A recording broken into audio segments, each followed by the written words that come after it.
uBruce sekayikhiphile-ke i-line-up yakhe ezobe-ke ibhekene nayo-ke i-Czechia in the World Cup. So namhlanje-ke u-match day 2 for iBafana Bafana ngoba saziyo ukuthi badliwa-ke bedliwa yiyo-ke i-Mexico. So now they have to win to stand a chance ukuthi baye khona-ke laphana kwi-last 32.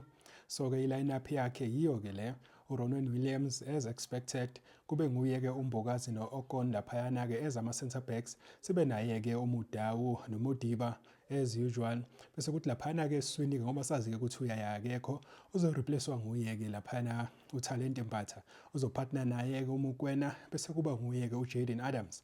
I am guessing ukuthi u-Adams uzodlala-ke as a-10 laphaya. And then up front sibe naye-ke u-Apollos, who I believe ukuthi kumele awadlale wonke ama-games e-World Cup. Awaqale futhi because he has been our best player for the last 2 years. And then-ke abe kube nguye-ke esayidini uMaseko, bese kuthi striker-ke uFoster akekho-ke laphayana, kukhona yena-ke uReyners. So hopefully-ke amajita azokwazi-ke ukuthi-ke asinike wona-ke lo 3 points esiwudingayo ukuthi-ke sikwazi ukuthi siyibeke ethubeni elihle-ke lokuthi siye kuye-ke laphayana i-next round. And also-ke noma bangathola yona i-draw, that will mean they will also have to fight for a win laphayana-ke nayo-ke i-South Korea in the last game.